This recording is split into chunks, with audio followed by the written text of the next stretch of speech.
Don't forget to like and comment and subscribe.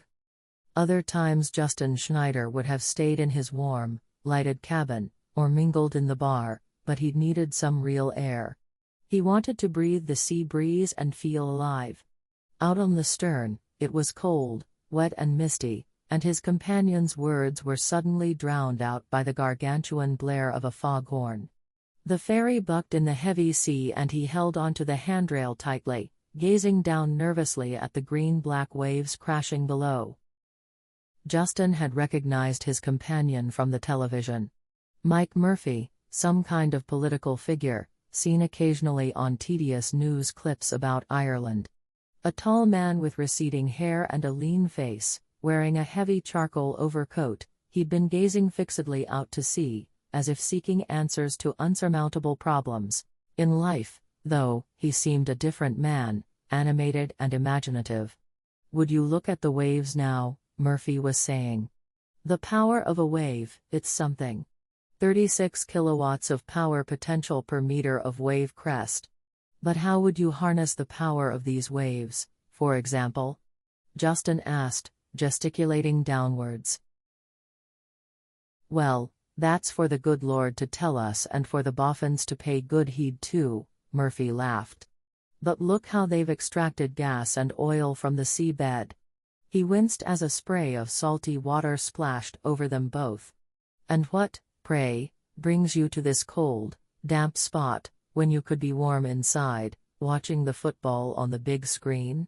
"I don't like football," said Justin, and there's something else." Murphy's eyes gazed sympathetically at him, like a faithful dog's. "Yes." He found himself opening up. "Well, it's my dad, he always wanted to be buried at sea." The ferry bucked again and Justin steadied himself. It was growing dark and starting to rain. "I have his ashes. Inside." He gestured towards the lighted cabins.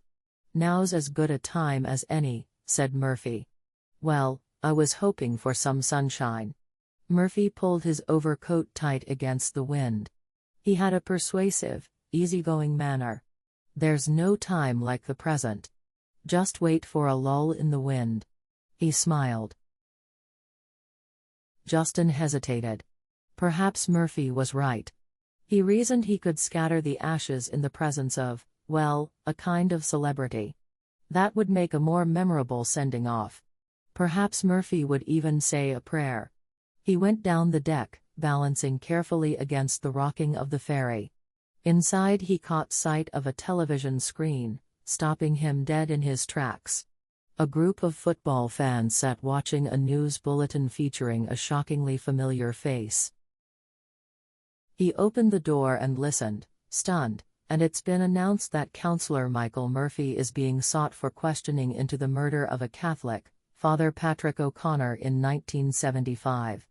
The football match resumed to a cheer and the swill of beer. He retraced his steps to the deck. At least he owed it to Murphy to let him know, Justin thought. As he battled through the rain and the gloom towards the stern, he saw something dark on the deck. A heavy black overcoat, lying on the wet planks, empty sleeves blowing in the wind like a priest supplicating arms, but its occupant, gone.